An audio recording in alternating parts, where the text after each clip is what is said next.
Hi, I'm Meta Spencer. I'm going to have a lot of fun today. I get a chance to talk with an old friend. I hope it's okay if I call you a friend, Doug. I, Doug Roach. I'm honored, Meta. Doug Roach is one of my heroes. Right up at the top of my list of heroes. He's a peace activist like you wouldn't believe, and not just a peace activist, but he's managed to find crevices in the system where he can become powerful for a few minutes and actually carry out governmental responsibilities. So he was a journalist or something originally before I even met you, Doug. And then I think when I met you, you were already the Canadian ambassador for disarmament, and you spent a lot of your time in New York at the UN. And I suppose you also went to Geneva sometimes, but I didn't follow your adventures there.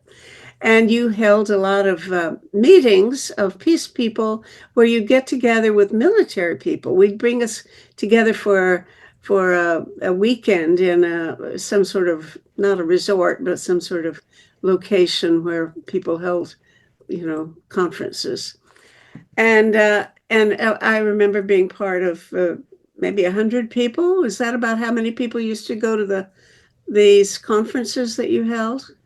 About 50 to 75, perhaps. Was that all? Okay, it felt like a lot more, but my memory is weak nowadays. Anyway, then he became a senator, and uh, and I think that is probably the last official role that you've held. But all this time, you've had roles in very important, well, to me, important peace organizations, especially the Canadian Pugwash Group and other sort of umbrella organizations that bring together activists. So this my summary of your life, which is obviously a very patchy uh, view of what you've done with your life, but I want to explore it. Let's after in our 90s, let's get to know each other, Doug, shall we? Let me ask you about your early life and how you got to be the man you are. Did you see it coming? Did you plan it from the time you were a kid? Did you? How did you come to be the kind of person that I think every Canadian uh, peace activist reveres, and lots of people who are not activists nevertheless pay attention to? You write columns or articles in the Hill, the newspaper that the people in Ottawa watch and read quite often, and you continue to publish books. I think it's like one book a year almost, isn't it? Anyway, let's start at the beginning. Where'd you come from, Doug? Well, thank you, Meta, and thank you for having me. And I'd like to say that it was all planned, well thought out beforehand, but it's absolutely not. I I, uh, I wouldn't exactly say I stumbled, but I moved from area to area, and I do feel now, in retrospect, a certain guiding hand. I started out as a journalist and I worked in the Catholic press, and I wanted a job in that field, and thus in the mid 1950s, I went to the United States where I thought I would get some experience, and I worked for a couple of publications there. And one of them, the Sign magazine, it was a very popular magazine, and it was a large circulation, and it sent me about Sorry, what magazine? the Sign magazine, SIGN, Sign magazine. It doesn't exist now, but it Was that a Catholic yeah, magazine? Uh-huh. yes, it was. Yes, it was a Catholic magazine, and it dealt a lot with the social teaching of the church, and Mhm. so they sent me various places around the world. And I went around Africa and Asia and Latin America, and I discovered I wrote the life story of an Igbo teacher in Nigeria, and I wrote the life story of a communist labor leader in Venezuela. and the life story of a farmer in Kerala in India, and concentrating on people like that. Sorry, were Uh, these books or were they articles or what that you wrote about? these were articles that I wrote, For this Sign magazine. right, and concentrating on the lives of people who are in totally different sphere of life where I had come from, awakened me, and I realized one day that most of the people in the world are non-white, non-Western, and non-Christian, and that I'm a real minority in the world. And in later years, when I started going to the United Nations, and like which I've been going to the United Nations now for 35 years, um, on you go into the General Assembly, and on a full day, you look down, and there's 190 desks, 190 countries, 93 countries, with six people per desk, and therefore it's a lot of people on a full day. And when you look at it, what do you see? You see the faces of the modern world, and those faces are non-white, non-Western, and non-Christian, and thus that has reinforced in my own mind that we have to get along in this world. As John F. Kennedy said, "I'll breathe the same air," and we've got to get along if we're going to survive. And thus, I then found myself when I came back to Canada and I came to Edmonton, and I found myself wanting to work on a larger stage. And I ran for Parliament 7 years after I arrived back in when I arrived in Edmonton. I was elected, and I served in the House of Commons for 12 years. And Now, okay, now, so you were elected to Canadian Parliament as an MP from Edmonton. Edmonton, Strathcona, Uh-huh. Edmonton, Strathcona, And that was about when? 1972 when I was elected. Oh. And I started to specialize in development issues. Uh-huh. And I wrote a couple of books on development, what development is all about, and what constitutes development, and based on some of my experiences that I had had as a journalist traveling. And so when I continued on this path of writing development, the Club of Rome, this great think tank, asked me to write a piece about what development would be like in the year 2000. And by this time it was 1980. So they asked me to look 20 years ahead, Mhm. what development would be like in the year 2000. And so I went back and started to do some original research. And the deeper I get into it, the more I realized that the arms race, and particularly the nuclear arms race, was it was so it had mounted such a powerful momentum that it was taking money from the development process, and it Mhm. was taking over the political decision-making processes, and so they were getting a militarization of foreign policy. And so I started to write about nuclear weapons, and I think and then I spoke in Parliament about it, and I was involved in lots of controversies in Parliament while this was going on.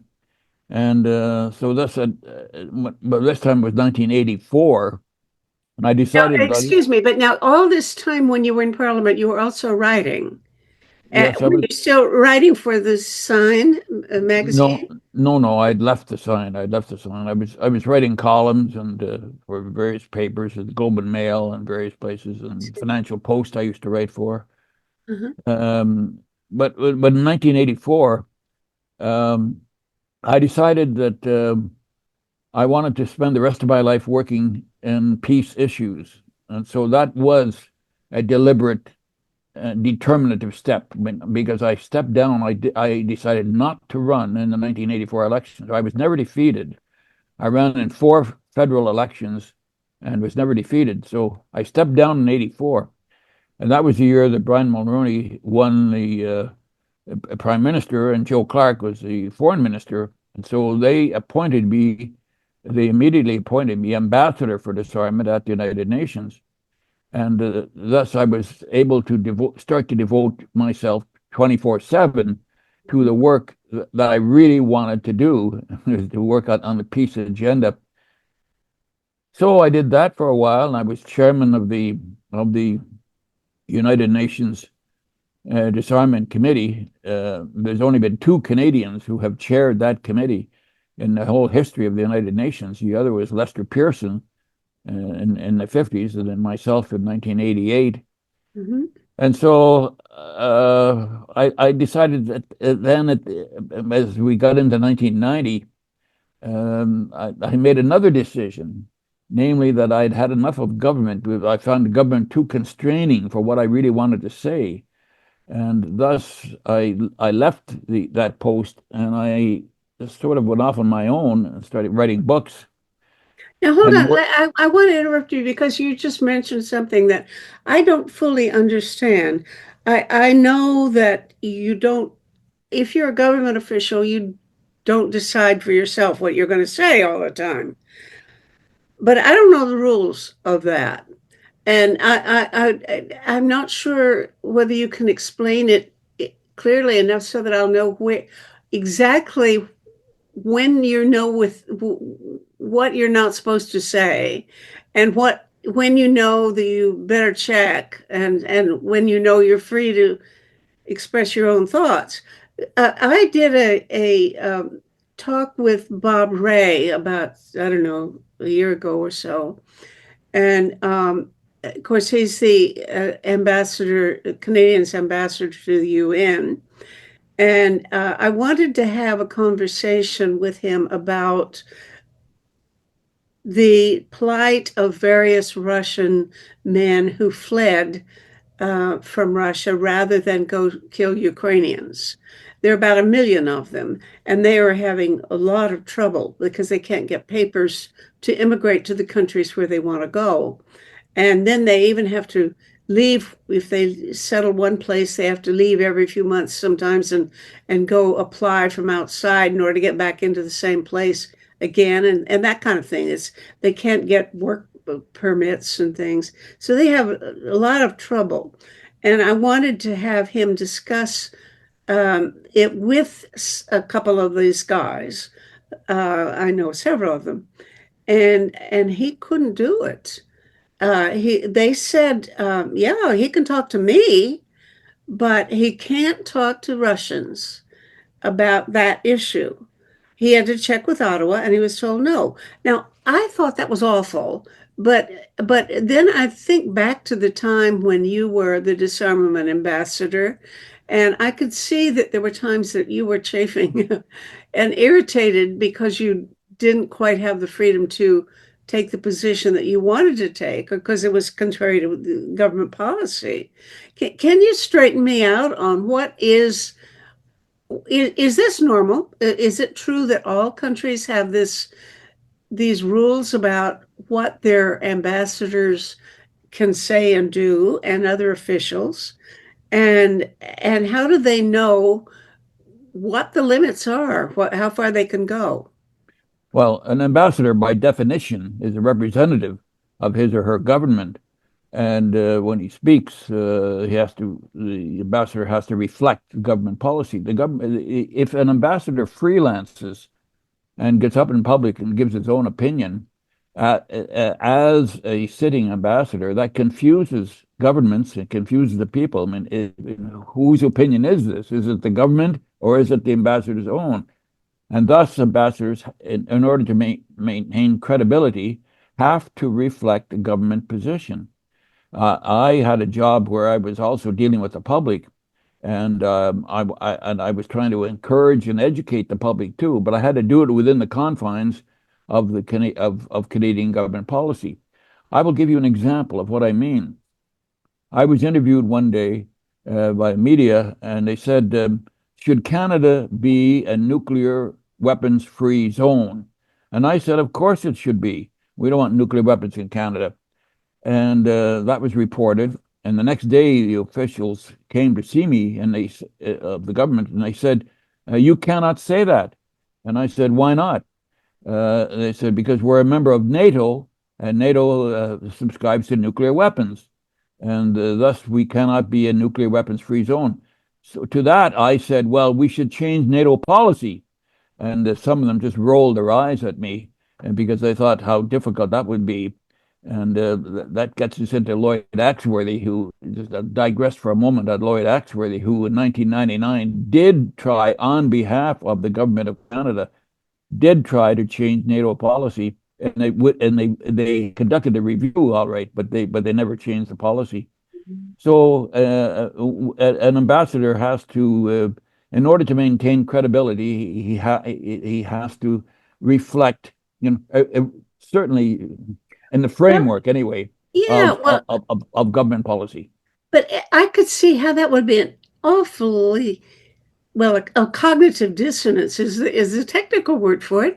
You have to be in a situation where lots of times you're saying things you don't believe, and you're not a liar. You're a very honorable man. It must have felt terrible to have to say I something you didn't I believe. I never met. I have to make a quick correction here. I never said anything I didn't believe.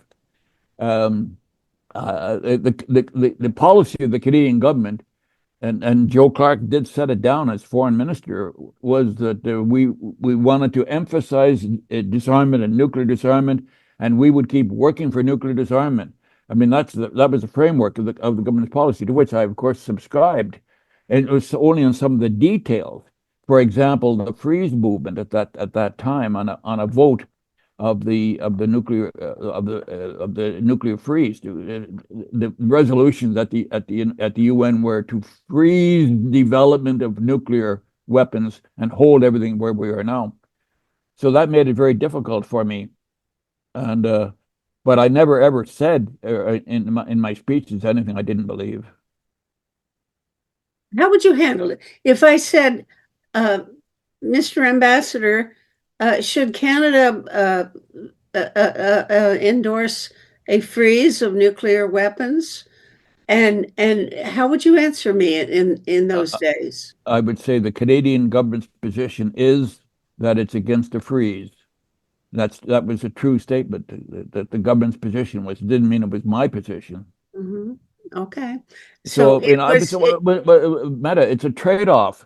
I mean, I could walk out of there any day and said, "Okay, I'm not going to work for you," and I had to weigh this all the time, and I with some of my own colleagues, I discussed these things, and most often came to the conclusion that the opportunities I had to influence government policy. I mean, I was a strong influence in having Canada reject the United States offer for us to join the Strategic Defense Initiative, SDI, otherwise known as Star Wars. And mhm. so I was working behind the scenes. I worked for Canada to join the Comprehensive Test Ban Treaty. And so, in order to be an influence on the government on the inside, on the projection of new policies, I had to maintain my credibility by not being seen as a renegade when out in the public. So you might say that's a trade-off, and it is a trade-off.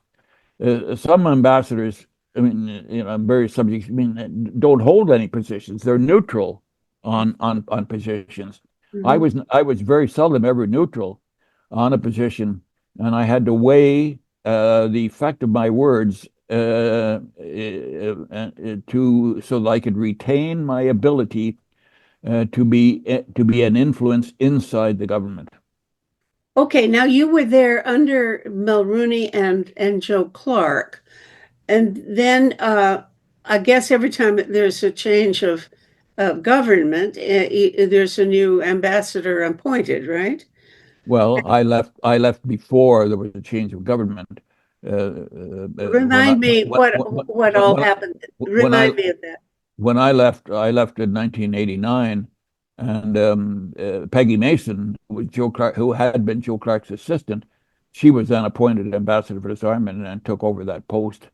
I went into private life, and what I did was I resumed my life as a civil society participant and an NGO, and I started the Middle Powers Initiative, which worked with governments and civil society leaders to use the strength of middle powers to make an impression on governments. And I drew from my experience when I'd been a member of parliament in heading the Six Nation Initiative. That was a group of nations that went to Moscow and to Washington to plead for an end to the arms race.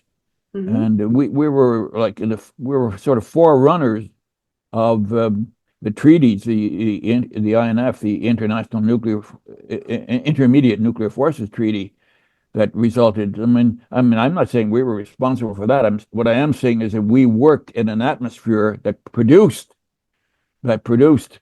treaties in the 1980s and 90s, which as I look back, and we'll maybe speak about this in a minute, but as I look back now, was a golden period of international relations with the end of the Cold War in 1989 and the 1990s, and the United Nations Security Council working in cooperation. Those were moments when we could move the world ahead. Well, when I have any, when I even take a look at statements from people in Russia now, people who used to be involved in the same activities on your side, working toward disarmament or at least reduction of the threat, the most they will say is we need to resume arms control talks, a regime of arms control measures such as we had in those days. That's it's not a very bold, ambitious thing, is it? I was always a bit disappointed that they wouldn't even talk about disarmament. They would talk about arms control. Uh, Well, when I was there at the period you're talking about, well, the period that I'm referring to specifically is the late 1980s, the Gorbachev period, and the early 1990s, when I can assure you that the government of the Soviet Union, and then before it collapsed and became the government of the Federation of Russia, did talk about nuclear disarmament, and they even advanced resolutions for comprehensive nuclear disarmament, comprehensive work, I mean, integrating various policies. But they were rebuffed by the Western states, just as Rajiv Gandhi, then the Prime Minister of India, and went to the United Nations Third Special Session on Disarmament in 1988 and proposed a 15-year plan for nuclear disarmament, which with all sides would be equal in decelerating. And to that, the Western states gave him the back of their hand. And so, I mean, I can assure you, and I've written about this too, that it was the Western states that refused to walk through the door, so to speak, who turned back from the opportunity that was presented at the end of the Cold War to not only have a peace dividend, as it was called then, but to actually take serious work in decelerating nuclear weapons and on a mutual, assured, and verifiable basis. mhm, And that was being actively discussed, and the failure of that lies principally with the Western states. And I am here to testify to that. I have written about it, and uh, and then of course that gets you into the question of the enlargement of NATO, the NATO states, and the result of all that. But it is the constant demand of the Western states that they be dominant, and particularly the United States. And even under such an illustrious president as Barack Obama, for whom I have a lot of time, but Obama, I remember distinctly Obama setting out the policy of the United States. And it's mhm, been here now we're talking about the early part of this century when he was elected in 2008. The policy of the United States is to be dominant in five spheres: air, land, sea, space and cyber. And so you cannot have dominance and nuclear disarmament at the same time. So this is a great, great problem which has gotten worse, and I mean, by an order of magnitude, Mhm. it's gotten worse as in the 20 years of this century. I'm glad you said that, and I'm of course not surprised because when I said that the most that the Russians will say now is let's get back to arms control, they probably won't even say that now. This is stuff I was reading a year or so ago. Nowadays, I suppose even that is bolder than they many Russians will officially go because now they're really into a new arms race, I think. And but I'm perfectly aware that it was the Western side. Although you do hear people talking a lot of people asserting that it was Reagan who took the initiative and who was the great disarmer. Well, I'm glad to thank Reagan for everything he did. That was good, but it was certainly Gorbachev's. If you're giving awards out for the real peacemakers, I would have thought we would give it to Gorbachev first, right? I don't want the listeners of this program to be confused about where I stand on this. Certainly, you mentioned Gorbachev, and that period, I think, needs to be honored in history. That he did offer a way out. As far as Russia is concerned today, I condemn the Russian invasion of Ukraine.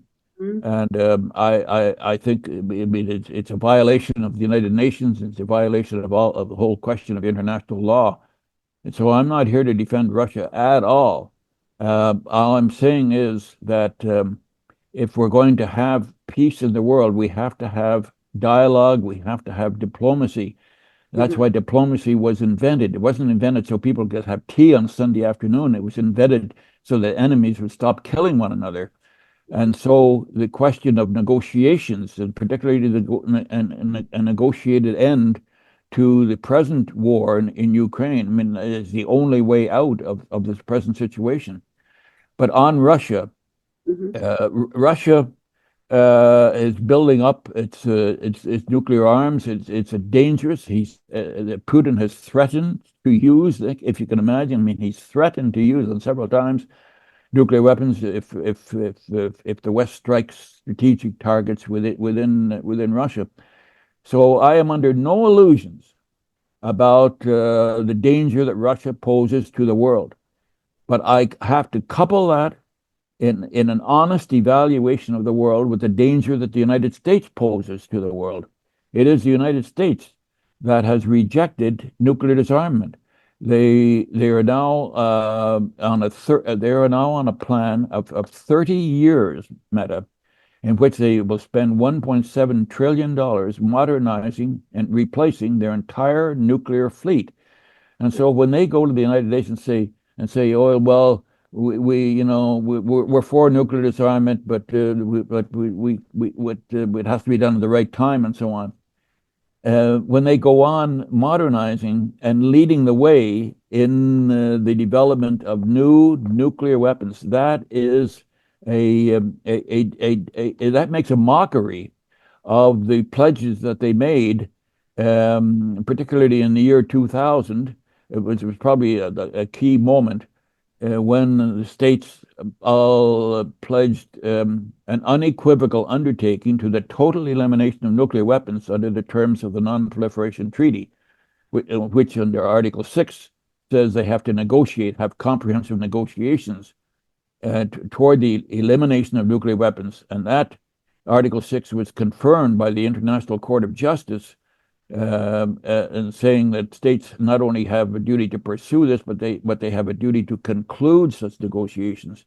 Mhm. And so the United States signed on to that, and have given lip service to it, but at the same time have maintained their drive for dominance in the entire nuclear sphere and other military spheres also.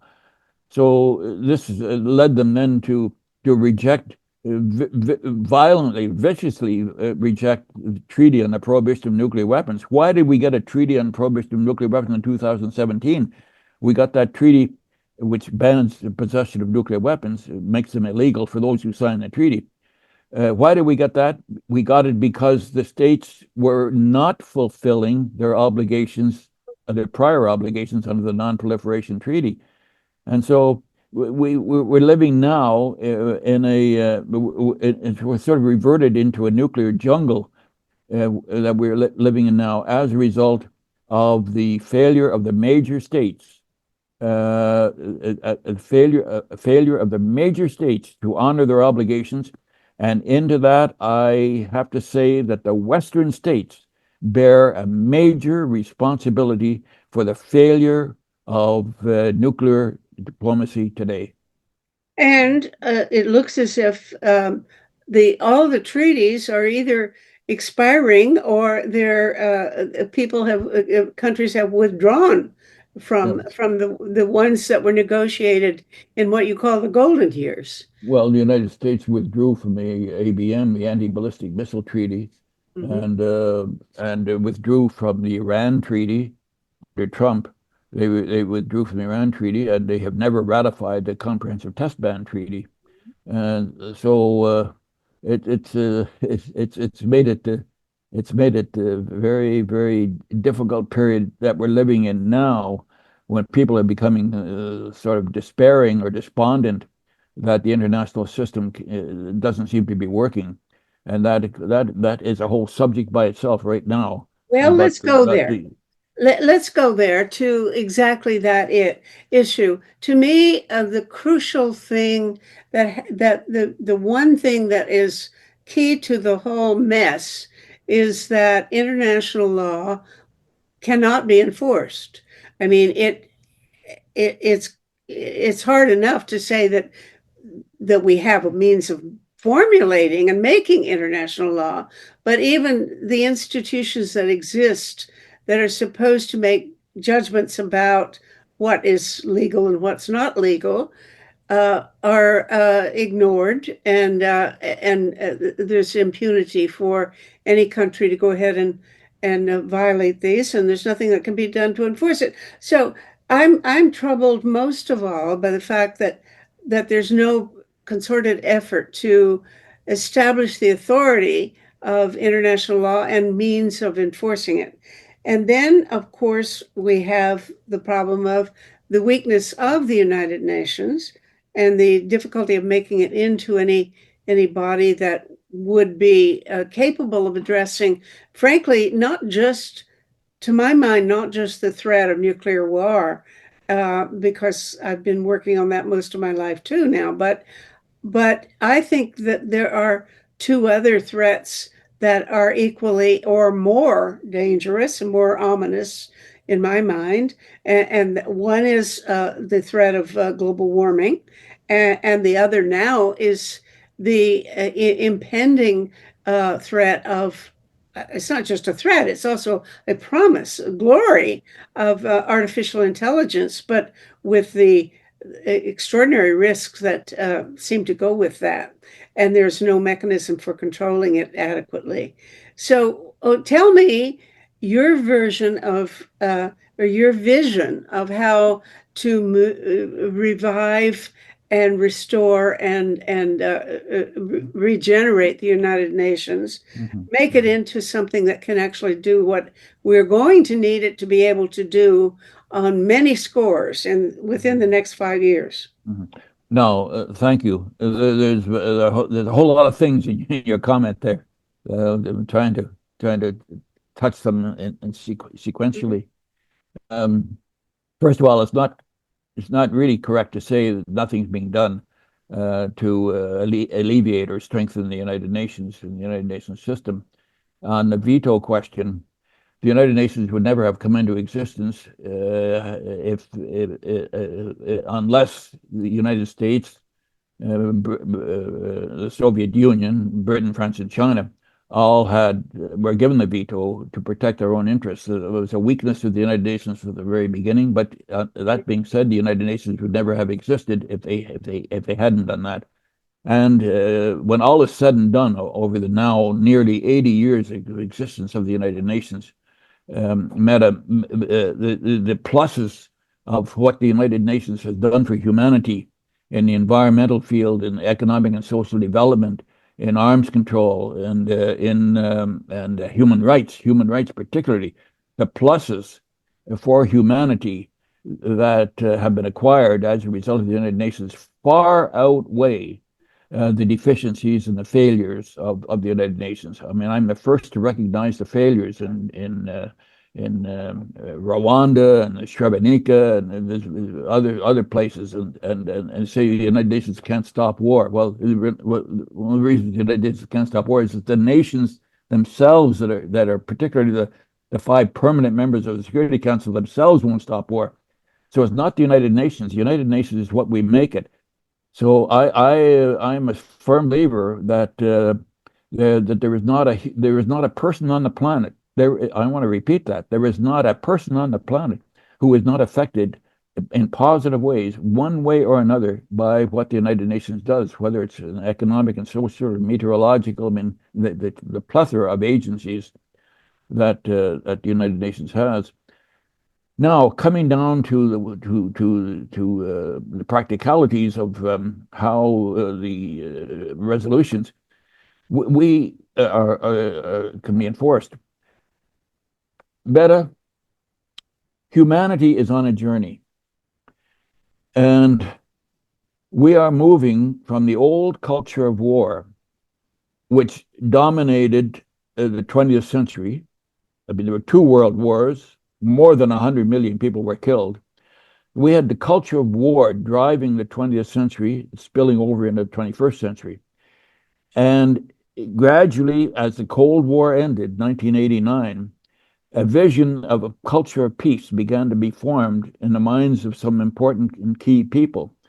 And that led to a document being adopted called the Culture of Peace. What is the culture of peace? The culture of peace is a set of values revolving around nonviolence, health, education, water systems, rights of women, education, a whole lots of things that constitute a culture of peace. And the United Nations passed that in the year 2000. They adopted formally the culture of peace, which set out a decade. The decade was to be from 2000 until 2010, in which culture of peace programs would be driven around the world. And they started that actually in the first year, in which there were many programs and of entertainment, youth, women's programs, education programs, to gradually get people to understand that the new possibilities for peace are coming as a result of the end of the Cold War. New possibilities of culture of peace. What happened? I will tell you what happened. The terrorists struck on 9/11. And when the terrorist attacks led to the war on Afghanistan and then the subsequent war in Iraq, and it led to a resurgence of militarism and the military budgets and political pressures and the military industrial complex. All of that got a kind of a new life, so to speak, and began to drive policies, so much so that today military policies are driving foreign policies rather than the other way around. So that is what happened. Mhm. Now, finally, just in this little segment, I'll just finish this segment by telling you this: that the people who run the United Nations who go there, they're not stupid. I mean, they understand all these problems. And so they say, what can we do to mitigate what happens when the veto is used and we can't get anything done? So they passed a resolution which was adopted, in which now any state, any of the five states, the five permanent states that have the veto, any of the states that use the veto are required to come to the General Assembly and explain themselves.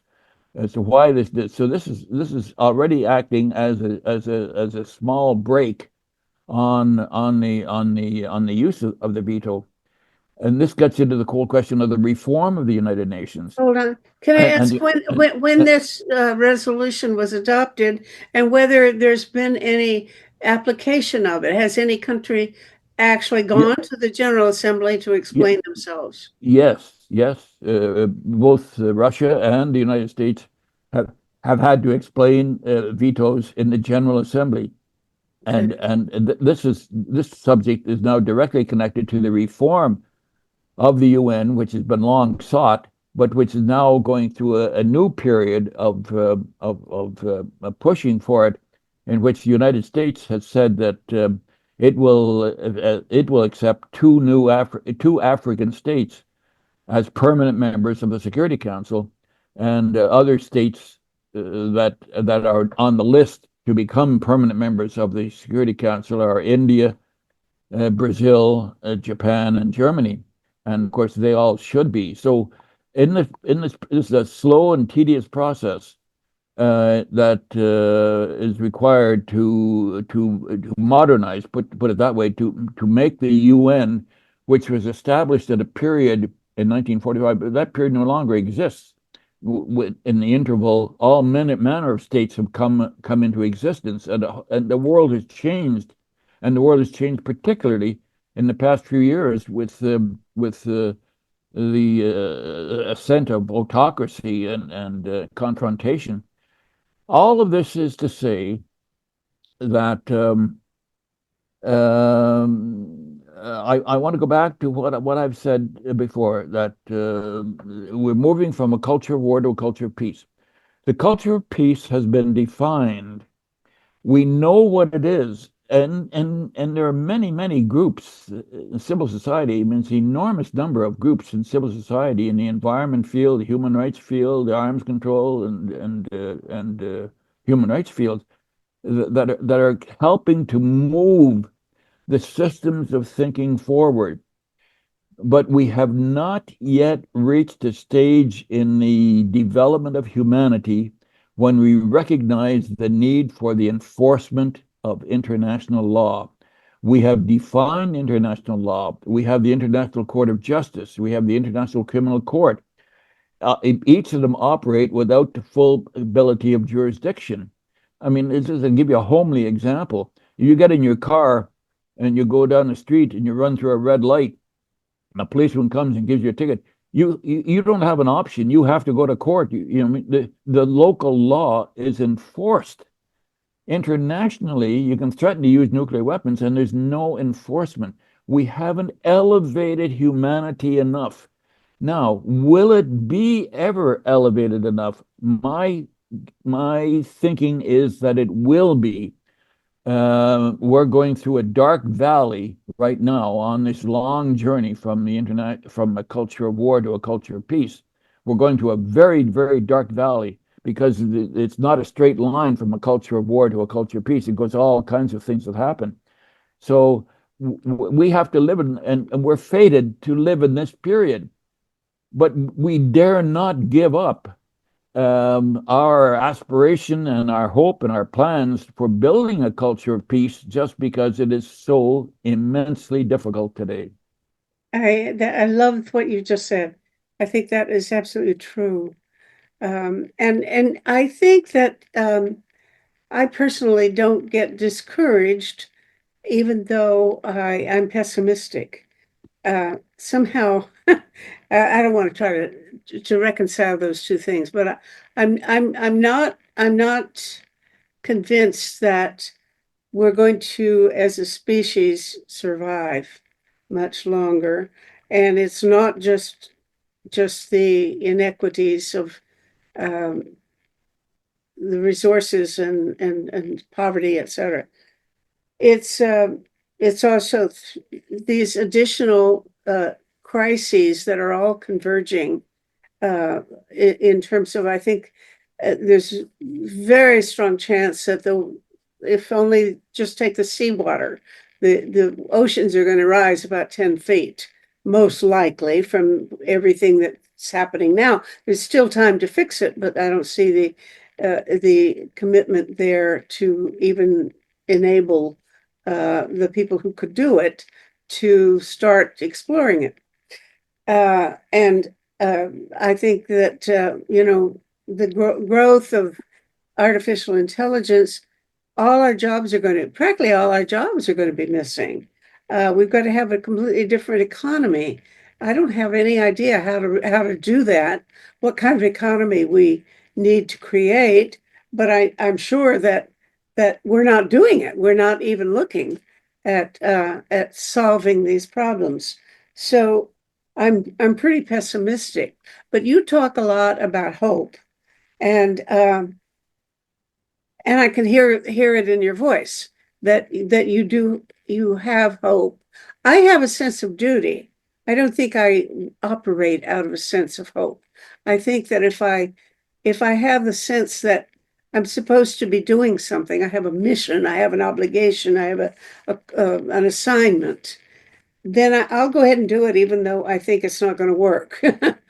and so that's not quite hope. It's more like duty.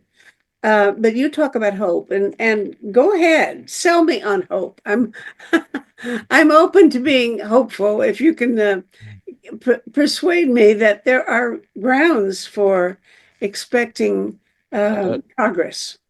uh, Again, you have penetrated this very dense and complicated subject in your comment, and I compliment you for the way you phrased that. But I would respectfully offer a little disagreement with you. You said we're not looking at these problems today. We're not. Well, but Meta, we are looking at them. There's an immense introspection going on among informed people. Mm. We used to have rallies or demonstrations only for our own rights. Now we're now having demonstrations for the rights of the Palestinian people in this present imbroglio. I mean, this is one example of which we're looking at. We're looking outward. You've questioned whether we'll survive because of the interaction of the major problems, the nuclear weapons, the climate change, and the pandemics, and all these things. I mean, will we actually survive? You finally got to have hope. Um, I do not want to present myself as a Pollyanna figure and say, everything will be okay. I don't know. Maybe it all won't be okay. But I would say this. For the last 1,000 years, human beings have improved. We've made inventions, all kinds of things, whereby the goods of the earth are enjoyed or held by more people. More people are benefiting, put it that way. More people are benefiting from the values and the produce written in a wide word of the world than ever before. And so we tend to forget that sometimes, that we have in this long journey, the last 1,000 years, saying, well, that's fine, but because the problems are so tough today that we're going to run out of room, we're going to run out of air, we're going to run out of things, and we're going to extinguish ourselves, whether by nuclear weapons or as they say, we're either going to burn up or blow up.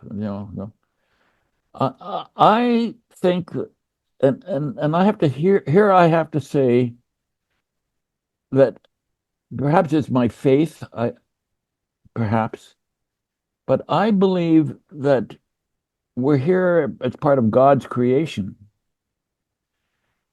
and we're in a moment in time of of a time measured cosmically, and it doesn't make sense to me that, given the knowledge that humanity has, that we will actually extinguish ourselves or allow ourselves to be extinguished.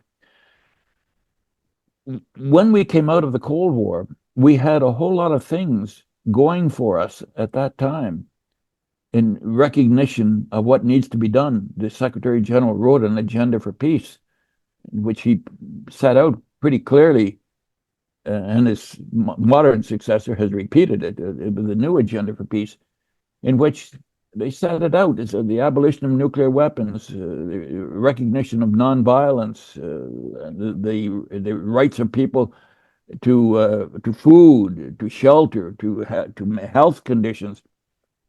Um, I am not convinced at all that we're not going to make it just But because look, we've got this immense problems now. how are we in any different situation from the last dinosaurs? I mean, let's say we were the last two dinosaurs or the last 1,000 dinosaurs in the world. And we had faith that, of course, God wouldn't let us be exterminated because God's doing something important. I agree with you. I believe the universe is doing something very important. It's got a plan, and we're part of it. And I don't quite know what my part is, but I can see your part more easily than I can see my own sometimes. Anyway, I believe yes, we got missions, we got assignments to do, and that sort of thing. I'm pretty much a believer. I'm not Catholic, but I'm. You and I are on the same page on that. But now in another 5 years, I may have a robot here that will be able to do things like fix my breakfast and take out my garbage and file my tax returns and give me legal advice and and give me spiritual advice. I mean, this robot will have read every spiritual leader that has ever been written and everything that's ever been decided about law and the nature of the universe and etc. So I think, suppose those guys, those little robots, those little AI people, decide that we are really so backward that they should just let us go. They shouldn't necessarily try to keep us alive because we're pretty stupid. And so we all go extinct, but then the robots are taking over. Well, would you say that could be possibly God's plan? Well, first of all, I don't know that robots will take over. We need an artificial intelligence. We need a control system on it, and it has to be regulated, and so on. But I want to tell you a little story about artificial intelligence. I asked Chat GPT to write an essay for me Mhm. on the morality of nuclear weapons. Are nuclear weapons moral or immoral? And as you know, ChatGPT operates instantly, and in 10 seconds, I had the essay coming out of my computer. And they went through the whole thing about what some people say weapons are needed, they're necessary, and other people say no, they're evil, and blah, blah, blah. Anyway, it came down to finally the conclusion that ChatGPT, the best of AI today, concluded that with respect to the morality of nuclear weapons, that was going to be a human decision. And because we the AI people, are not capable of determining the moral uh, quality of an action, and Ah. that showed me that human beings we are still in control, and we need to maintain control to determine the morality of our actions. So we cannot offload morality.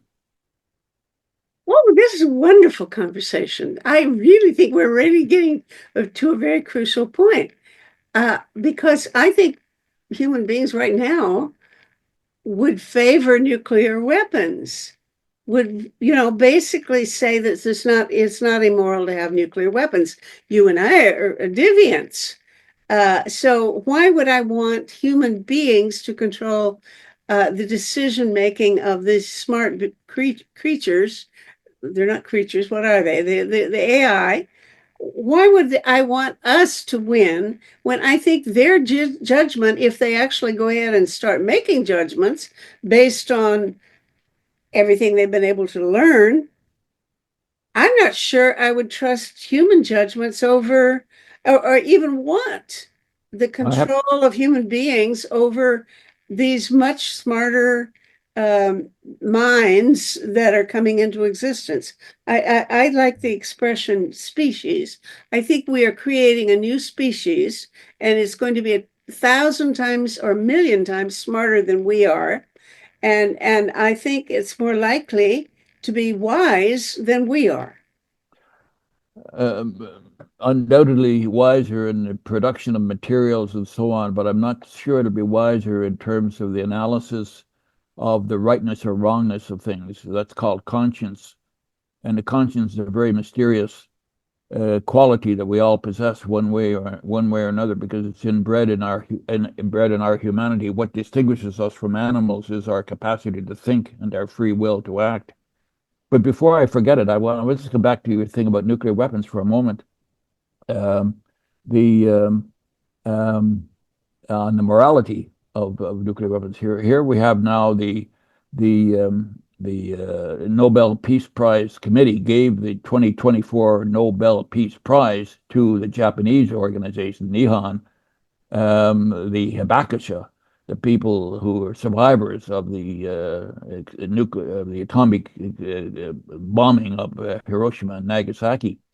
And they have taken the position all through the years that we cannot forget the terrible things that happened to people as a result of the atomic bombing, and that is what we must carry forward. I think that is an example of human conscience being applied and helping to direct future generations. And the thing that worries me, and why this was so good an award this year, because it has revived understanding. I've just written a piece for the Hill Times on this very point, so it's Oh, just sort of sure. it's uppermost in my mind. What the awarding of the Nobel Peace Prize to the Hibakusha this year has done is to counteract the very thing you're talking about, namely the normalization of the acceptance of of nuclear weapons. In other words, nuclear weapons have been with us for so long, and new generations of people coming along who don't have any understanding of what the terrible humanitarian consequences of the use are. That we need to be we need to be reminded um, of uh, of our responsibility to protect human life, and that we cannot ever accept the normalization of nuclear weapons. In other words, that they're a normal part of military and political doctrines, which is why I'm going to a conference next week. It's going to be discussing some of these subjects, and I'm going to make an intervention that we cannot lose sight of a nuclear weapons convention. It's true that we have a treaty on the prohibition of nuclear weapons now, but that is not sufficient. We need to have a nuclear weapons convention that is negotiated by all the parties, including the major nuclear powers, a nuclear weapons convention negotiated that's verifiable in its dismantling of the entire nuclear weapons structure. That is absolutely necessary.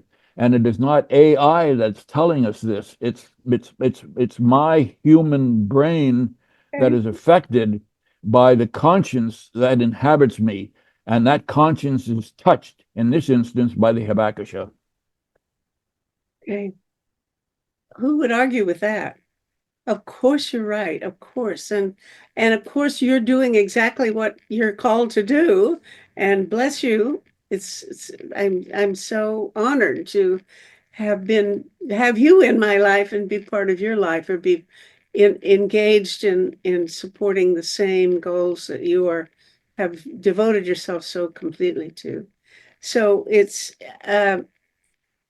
I'm not as optimistic but in a way, I'm more optimistic because I think even if human beings go the way of the dinosaurs, maybe what comes after us is not so bad. And maybe there's something going on that we should be happy for. And so am I hopeful or not? Would you call that hope? Well, of course you are. I think that you wouldn't have bothered talking to me if this morning if you didn't feel some hope that maybe together we can point the way to a little bit. See, Meta, there's no guarantee that it's all going to be peaches and cream at the end of the day. We don't have that guarantee, and I sincerely hope and nobody who is viewing this program will think that that's in my mind, let alone yours. We have no guarantee. We are instruments. I look at my own life as a small grain of sand on a very large beach, and but I have to do my part. Oh yes, and in doing your part, I mean, whatever it is, not all of us can go and be Secretary General of the United Nations, but we all live in a life, and we all touch people. We can all touch the political system at some level. We can all do something of that. There is no doubt, and it is in exercising that ourselves, in raising ourselves out of our own little milieu and reaching out. That is what energizes hope. That that produces hope. Hope is not something you go into a restaurant and order to be served on a platter. Hope comes from the activation of ourselves as human beings with a conscience. Wonderful, wonderful. We've done it, my friend. This is the end of our conversation. We've used up our hour, and I can't think of a more enjoyable way to spend an hour than talking about these very difficult and I don't know what the word I want to say. These are difficult problems, but they are exactly the problems that I think we need, that we're being called to address, right? We must address these questions, and you're Well, the go-to man to tell us Meta, how we're going to solve one of them. And I bless you and thank you very, very much. Meta, your publications and your videos and your whole life, I mean, illustrates on many, many, many avenues of this subject, your own capacity to generate hope in people. Onward. Bless you, Doug, and thank you so much for this. I will see you again sometime soon. Okay. Love you. Thank you, Meta. Thank you. Okay. Bye. Project Save the World produces these forums, and this is episode number 638. You can watch them or listen to them as audio podcasts on our website, tosavetheworld.ca. People share information there also about 6 global issues, and we welcome your comments too. To find a particular talk show, check the scroll list on the homepage or use the search bar. Project Save the World also produces a quarterly online publication, Peace Magazine, which now serves as a free of charge newsletter to help mobilize knowledge about 6 global threats to humankind. We currently email the magazine as a PDF or link to any interested organization in the world that works to prevent a global catastrophe involving war and weapons, global warming, famine, pandemics, radioactive contamination, or cyber risks. Just email us at office@peacemagazine.org and we'll add your group's email address without charge to our list. For individual subscriptions at $20 Canadian per year, go to pressreader.com on your browser and search for Peace Magazine.